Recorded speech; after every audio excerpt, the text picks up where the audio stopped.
Time to catch up on the women's side with the head coach, Kelly Bond-White. She and her team has been busy this summer as well. It's hard to believe, Coach Bond-White, that the summer kind of, you wait for it to get here, and then it kind of goes by in a blink of an eye. We're already almost halfway through July, but how's the summer been so far for your group? Man, it definitely has gone fast, but the summer has been incredible. Incredible energy throughout the program.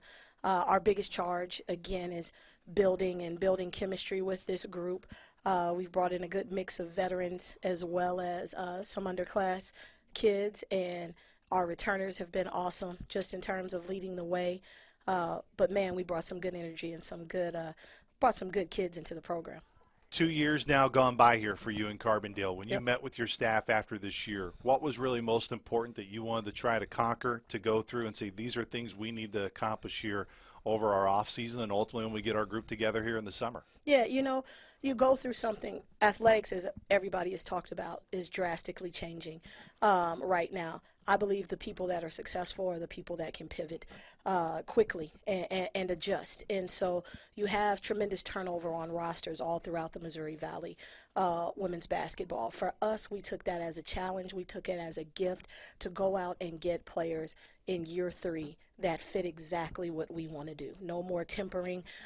Yes, we had injuries, so we knew we were recruiting a full roster this year, so we wouldn't have to go through some of that again. But I think the biggest thing is the mold for this way, taking that next step was really just about putting in our philosophy early and developing habits. As a young coach coming in those first 2 years, you want to get your system in. You want to get your X's and O's in. But the most important thing that I'm understanding now is, 1, to ask better questions, and the 2, make sure the habits that we want throughout our culture are the number one thing that we're working on every single day, and the rest will start to blend itself. And that's why I think we're a little bit further ahead than we have been. We'll get to your roster in a moment, but being able to add someone like Greg Brown to your roster, the importance of that, what does Coach Brown bring to your staff that you're really excited for him to add to the program? Yeah, most people that will remember my press conference will see him in the back of the room, and life happens, and you make decisions for family, and so he wasn't able to be a part of those first 2 years. We were able to have a conversation. We've known each other for so long. We know what it needs, and Greg is one of those people that will allow me to do the job at hand. Somebody asked me before, how do you transition from wearing so many different caps as an assistant coach to being able to lock in and be CEO of a brand? And it all starts with your staff, and I needed a veteran in here that was ready to dig in, jump in the trenches, and understanding what I want, and that's what Greg brings to the staff, as well as working with me. He's worked with Coach Nichols before, and he's followed our program. He's been familiar with our program since we've gotten here. There will be some new faces this year on your roster, no question, for Saluki fans to get to know. But Tierney Brown is someone who has, of course, been a staple for this program for years. She's got the experience of being able to win a championship. She's now helping you kind of transition here to Carbondale. How important is it to still have someone like Tierney, and what have you seen from her this summer, continuing to really take on a major leadership piece for this group? Really important. Tierney struggled at the end of the year. She had an injury. It was hard to fight back from. She wanted to be part of it. She didn't get the minutes. She started off as a starter, then going as a starter to barely getting any minutes. That's a hard transition. After the season, we were able to have some really, really transparent conversations, and I challenged her and asked her to really think about what she wanted for her last year. Tierney's a kid that's just not a staple in women's basketball. She's a staple at SIU University. She is a true Saluki. She just crossed over and went Greek with AKA. She's embedded in this university, and I challenged her to be embedded if she wanted to be into this program, and she's run with it. She's the mama out there, and she's pushing through. She's got her blinders on in terms of getting herself ready to compete, but in the process of that, she's wrapped herself around these kids and is really, really encouraging them to just fight for SIU. Summer is such an important time to build chemistry, to find out exactly what you have with your roster. How did you look at this summer with, of course, the makeup of what you have, determine this is how I want to structure it, this is when we'll go, this is when we'll be off? Because that's always a challenge, too, to figure out when you'll have those pieces here over the summer. Definitely. The first thing we looked at was defensively what we wanted to do. We're not going to change the way we play. We led the conference in steals, and Kiara Love and Jaden Mason were a big part of that. but they were tiny. They were smaller guards. And so we would get those steals. Teams would come back and try to take advantage, back us down a little bit. I knew I wanted to get longer. I knew I wanted to get bigger at our guard spot, just to be able to play the same way, but have that length to even get even more deflections and to keep the ball in front of us and people not take advantage and back us down to score over us. So that was number one. That's what we looked for, number one, in there. And then setting the tone. We wanted to dial them up first. We knew fundamentally we're going to have to clean up some things, but we wanted them to attack and get into an attack mode and not worry about fouls or anything else. Hey, we'll clean all that up. The next part was just in terms of how we were building it. Was knowing three are key. You know, we talk about a lot about three are key. We wanted kids that could stretch it on the perimeter. We wanted kids that could get downhill to the hole. We wanted kids that would allow our 5 players to have some space, so teams would really have to think about, hey, you want to go down there and double team? Well, you know we're going to ring it up from the outside. So that was really important in terms of what we looked for in terms of a skill set. And then we looked for kids that were hungry. We wanted kids from quality programs when we went into the portal that had been a part of some success. We took a huge route, you'll see with that roster, and going in internationally. Some people that have competed in FIBA before and played at a higher level because we needed that experience. We knew we were starting over, but we didn't want to have a young roster. You'll have 5+ international kids on your roster this year, which you hinted at. Yeah. What was your connection to just getting that connection overseas?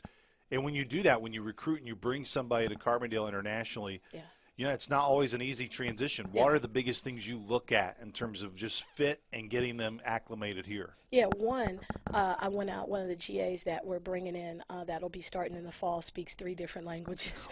Wow. So I thought that was important to have that on staff. But when you talk about SIU, it's such a small jewel. Our international admissions office has been excellent in terms of even last year with Angela Samuel. Having Angela come in, they were able to pair her with other players. We've had the experience on our roster. Awa, you know, was here, and she connected our young ladies with other people, you know, from their countries that were outside of athletics. We have host families. Our church here, Hopewell, had connected us with families in the community that were here for our Nigerian young ladies. Now we're bringing in a young lady from Denmark, where we got Oliver over on the golf team that actually knew her. And so when you say, man, the world to SIU, the beautiful part of SIU is the diversity that's here. And so it was just up to us to find those connections. When you say, how do we do it? That's the 25, 30 years of experience on my staff, is going out there and having relationships with folks that want to help you, that want to see you win. So it was different. We didn't have the NIL money to go and get some of the classes like we had in the past. So that's why we looked internationally to be able to bring in some folks. You talked about the length and athleticism that you believe this team could be better at. Coach Nagy believes on the men's side that's where it's going to help him too. Just outside of that length and athleticism, what else does this group of newcomers add to your team that you're really excited to play more of your style of basketball this year? Yeah, I mean, just the run part. You see me right now, I'm just coming from a workout today. It was strictly strength and conditioning, and just the mindset is different. That's what they have, the mindset of attack first. Attack first is what we were really looking at, and then family. People tell me that, you know, it's a transactional world now, Kelly. You know, you're not going to have that culture. You're not going to have that family. I'll tell you now, Luke, I get out of it before I don't have relationships, culture, and family. And so I talk to my kids every day. As much time as we spend with X's and O's, we spend on empowering and developing our young ladies in terms of, you can be competitive, but you don't have to compete against each other. It's okay to lift each other up and still go and fly at the same time. So I think that's the most important thing, is we have young ladies that want to do it for each other, and that's a little bit different than what's been on our roster. Who has stood out this summer? I know that's always a hard thing to answer because it's such a group thing right now. You want everybody to build that team identity, but out of those who have been here for most of the summer, just kind of go through your roster and those who have really impressed you with the work they put in this summer. Sunday afternoons or early evenings, we have a Zoom call with our staff. As we're winding down from church and everything like that, we'll come in and I'll talk. And I ask my staff, I said, hey, I don't want everybody to call it out because you know how people are influenced by other answers. But I said, while we're on this call, I want you guys to text me if there's anybody that has just shown tremendous leadership that might surprise you, that maybe you weren't ready for. But anybody that looks like they're going that extra step, and unanimously, I kind of knew, but as I looked, it was Kayla Cooper. And Kayla has been a really, really pleasant surprise. I've known her since she was in the 8th grade. I watched her at a high level when she was playing with USA basketball. I watched her get hurt. I watched her at Oklahoma go through some transition of being hurt and them just having a stacked roster as Big 12 champions. But that young lady has brought a championship mindset to our program. I knew she could shoot the ball, but there were some other things. I hadn't seen her in a while. There wasn't a lot of footage to go off, and just how she steps across that line every single day. And has been a vocal leader, has been hitting me on my line. I'm headed to her right after this interview because she wants to look at film of practice from yesterday. But I would say right now she kind of jumped off the page for our entire staff. When you think of those little things of, like you said, hey, I get hit up right after a workout, I want to watch film. Yeah. You know, those, what are other ways where over the summer where you can really tell who's plugged in, that you're getting checking all the things that you're like, this is exactly who we wanted to be part of the program? Yeah, their responses when you come in and ask questions, you know who watched the film, you know, the night before. You know who's putting in. When you're walking through and one of our engineering guys, Chad, was down there putting stuff in, and he was like, hey, that kid, I saw her setting up the gun coach. I went through my rounds and finished stuff. She was still in there 2 hours later. A football coach coming to grab you and say, hey, I saw your kid doing extra so-and-so. That, to me, lets me know this is what we're doing it the right way. When those kids are stopping by and hanging out in the office, sometimes they run from the coaches. Our kids are in our offices coming over the homes. They just want to eat when they come to our house. I'm not fooled by that. but just them being around each other and wanting to be around the coaches. Coach Webb, Coach Mack have done an incredible job of just making sure our kids, you know, are comfortable and understanding that we're there for them. Of course, you'll get to see him compete in Saluki maroon and white this year, but as you said, you have a lot of international kids, which means they get to compete in FIBA or other ways over the summer. What is that like for you to see some of your athletes right now really compete at a really high level? I know many of them having a lot of success. A lot of success. Alice Kerman just dropped 42 in the U20 championship, was MVP of that in Sweden. Isabella Palmquist made the all-tournament team. I could go through.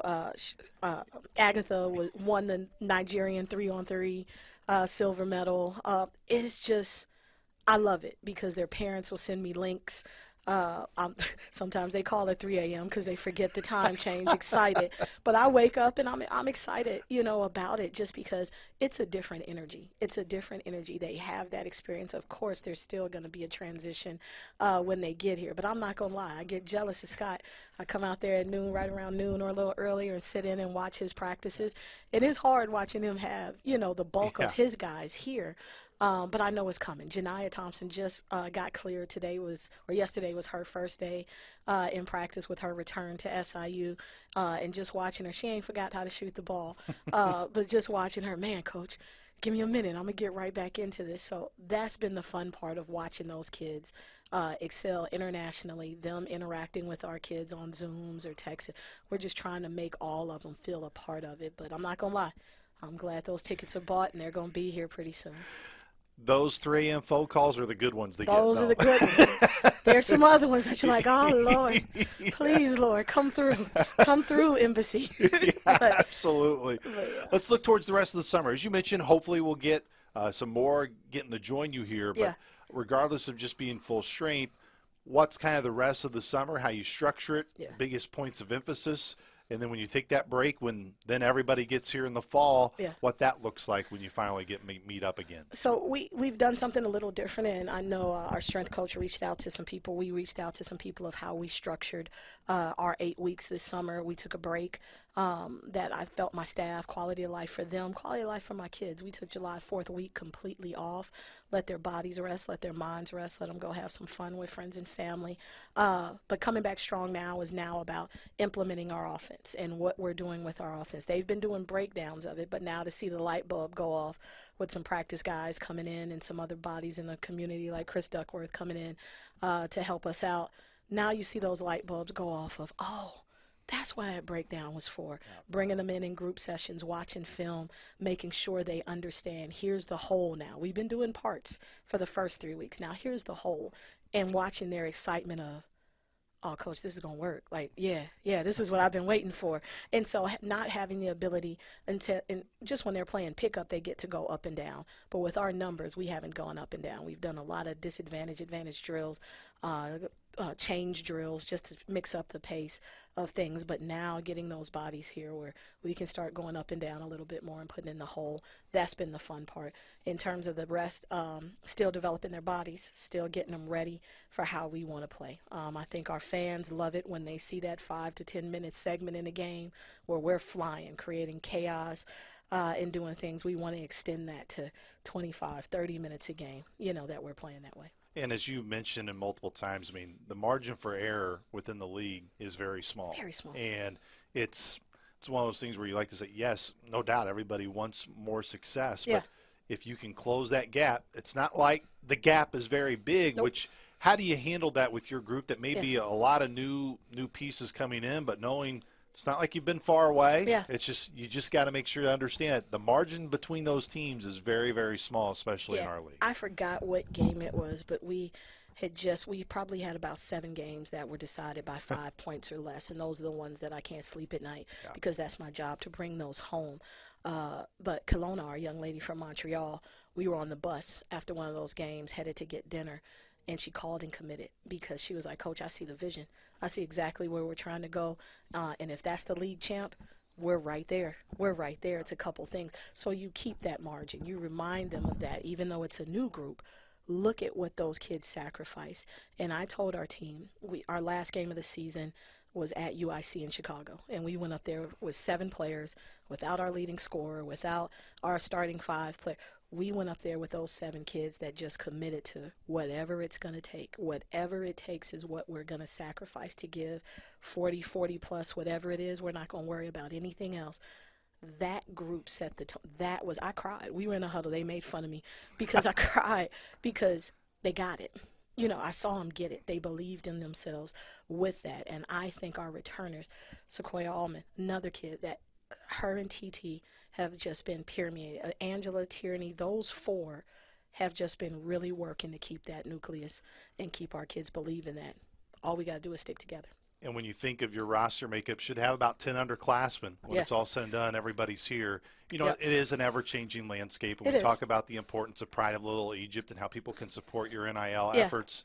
But that's where you have a good young core. Yep. I know helping retain that young core through the years, it's what's It's important. tough. I know that's what you connect with your really big booster base and alumni base here that's where they can probably help this program the most for you. Yeah, I was talking to one of our supporters, and they're like, Coach, we love coming to your things because you just don't nickel and dime us, for everything. And I was like, yeah, I know, but we need support. And that's hard. I was just with our church the other day because some of these international kids are coming here with nothing. And so they have adopt-a-kid programs, and I'm reaching out. People are asking how they can help. We need things, sheets, blankets, all that kind of stuff. But people are stepping up and donating that in the community. We're working on NIL. We got some businesses. We have the big thing going, Win Women Win. We want people investing in women's athletics, and my biggest thing is we're not asking for anything for free. Our kids are in the community. We just did Vacation Bible School. We're going over to Cat Martin's church here in a couple of weeks. We're going back out into the community. I want our kids invested. If you're going to invest in us, our kids and our staff will be right there for you. Dr. Trips over at the pediatric dental, he's out there making mouth guards for our kids after Tierney's tooth, flew out. But still, you know what? It's still an investment of, you know what, these kids are representing SIU. Let me and my company come in and help, with you guys as well. So we're open for it. We're here. We need all the help we can get. And we got some young ladies that are very appreciative of what folks in the community are doing for them right now. Not that I need to remind you. Yes, you have some time, but basketball season will be here just in the blink of an eye. It's coming. Hold on. Let me get in one good tailgate with Nick before before we switch to basketball. But we're excited about it. I'll tell you what, when we got on that floor the other day, and I had about 3 cups of coffee before 7 a.m., and I love getting our girls up early because it's a sacrifice throughout the summer. They got the rest of their day, and they've adjusted to that. I haven't had one day where kids come in groggy or anything, so it lets me know, man, my energy was just through the roof and having fun with these girls, and they're ready to rock and roll. Well, and that's one of the areas, too, Coach Bonwhite, where I think everyone can always sense that there's genuine enthusiasm and enjoyment. Yeah. And I think there's no question people can sense that from you in the interview, and they're going to sense it from their team, from your team, when they can see it this year. Appreciate the time, Coach Bonwhite. Look forward to many more conversations here throughout the year. Appreciate it, Luke. Have a good one.